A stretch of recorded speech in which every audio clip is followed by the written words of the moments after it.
C'est à la fois de la fierté, évidemment, parce que c'est la suite d'un gros engagement, d'un fort engagement de ma part, avec, vous l'avez rappelé, le fait que Emmanuel Macron m'a confié la mission de référent départemental au mois de septembre.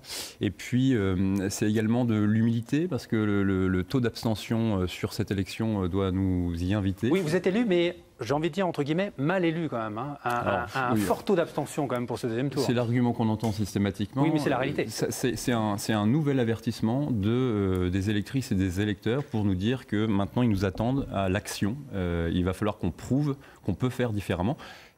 Sur la circonscription numéro 8, j'en profite pour remercier les électrices et les électeurs et féliciter aussi mon équipe, évidemment, mais l'équipe d'Enora Le Pape.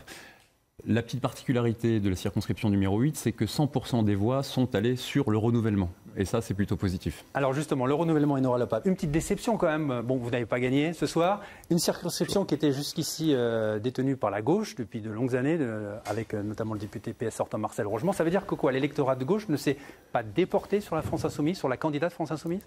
Oui, donc, premièrement, je tiens aussi à remercier toute mon équipe, tous les militants France Insoumise qui étaient sur le terrain. On a fait vraiment une très très belle campagne. Et bien sûr, les électeurs qui ont choisi... L'alternance, elle s'est faite sur Florent Bachelier, elle ne s'est pas faite sur vous. Oui, il y a eu quand même, on a quand même récupéré des voix.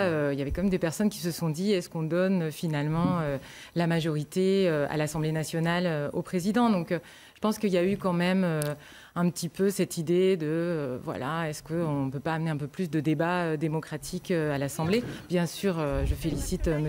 Bachelier et je félicite son équipe également. Et en effet, il y a besoin de renouvellement politique à l'Assemblée nationale, mais il y a besoin également de renouvellement des idées. Et je pense que, justement, nous, l'Avenir en commun, on avait ces nouvelles idées de progrès social et écologique. Et beaucoup de personnes se sont retrouvées dans ce programme-là et c'est déjà une belle victoire. Alors,